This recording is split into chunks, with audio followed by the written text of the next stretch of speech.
Hi, I'm Garth Drinkwater from Small Business CGT Concessions Specialists. In this video, I'm going to talk to you about the Small Business 15-year exemption. Particularly, I'm going to talk to you about the requirements that must be satisfied for the exemption to be available and what the exemption is. I'll start with the requirements that must be satisfied for the exemption to be available.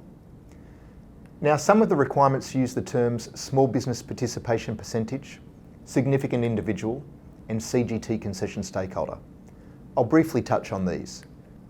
The term small business participation percentage is covered in a separate video, but for now, let's just assume that it is the sum of all direct and indirect ownership interests. A significant individual is an individual that has a small business participation percentage in a company or trust of at least 20%.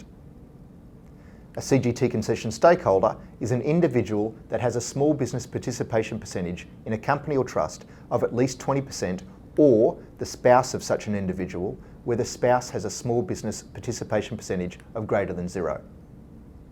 So back to the requirements. They are: Requirement 1. The basic conditions for the small business CGT concessions must be satisfied. They relate to things like CGT small business entity test, the maximum net asset value test, the active asset test, and the 4 additional tests for shares in a company or units in a unit trust. If you'd like information about the basic conditions, they're covered in separate videos. Requirement 2. The taxpayer must have continuously owned the CGT asset for the 15-year period ending just before the CGT event. Requirement 3. If the taxpayer is an individual and the CGT asset is a share in a company or an interest in a unit trust, then the company or unit trust must have had a significant individual for a total of at least 15 years during the period in which the taxpayer owned the share in the company or interest in the unit trust. The 15 years need not be continuous, and the significant individual need not be the same individual during the 15-year period. Requirement 4. If the taxpayer is a company or trust, then similarly, the taxpayer must have had a significant individual for a total of at least 15 years during the period in which the company or trust owned the CGT asset.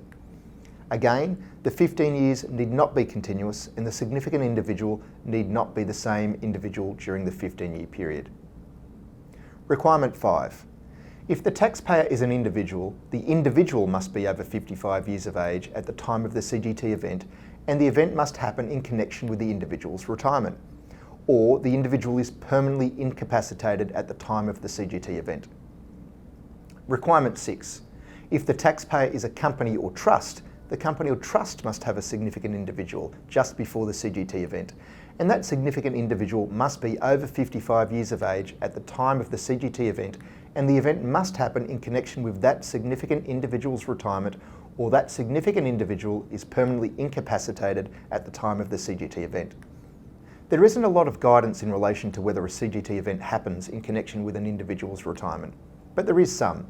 In this regard, the Commissioner considers that it depends on the particular circumstances of each case, but to be regarded as a retirement, there would need to be at least a significant reduction in the number of hours the individual works, or a significant change in the nature of their present activities.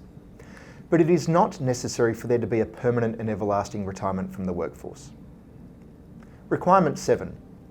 The choice to apply the small business 15-year exemption must be made by the day the taxpayer lodges their income tax return for the relevant year in which the capital gain arose, or a longer period if allowed by the Commissioner. And the way the income tax return is prepared is sufficient evidence of the making of the choice. I've just talked about the requirements that must be satisfied for the exemption to be available. I'll now talk about what the exemption is. Where the small business 15-year exemption applies, it completely disregards the capital gain from the CGT event. For taxpayers that are individuals, that's pretty much the end of the exemption. There's nothing more required.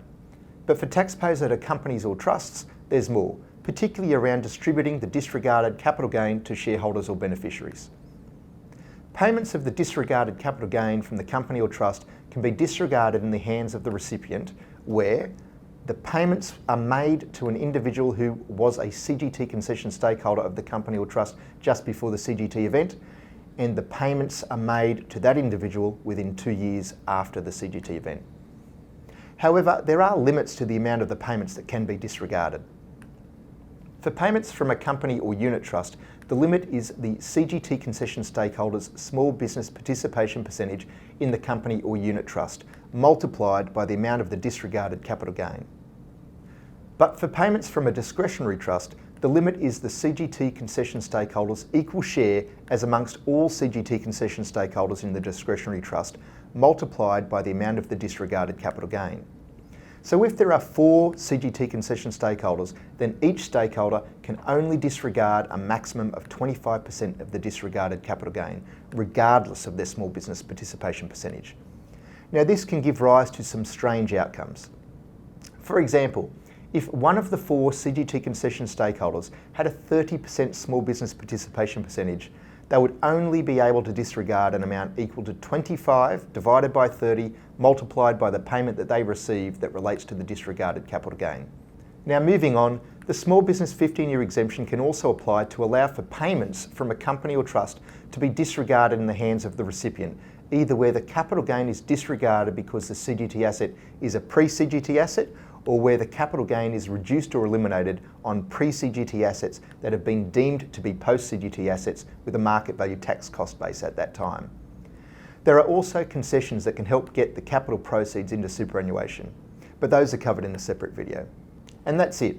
That's the Small Business 15-year exemption. If you'd like to know more or get in contact, head on over to our website.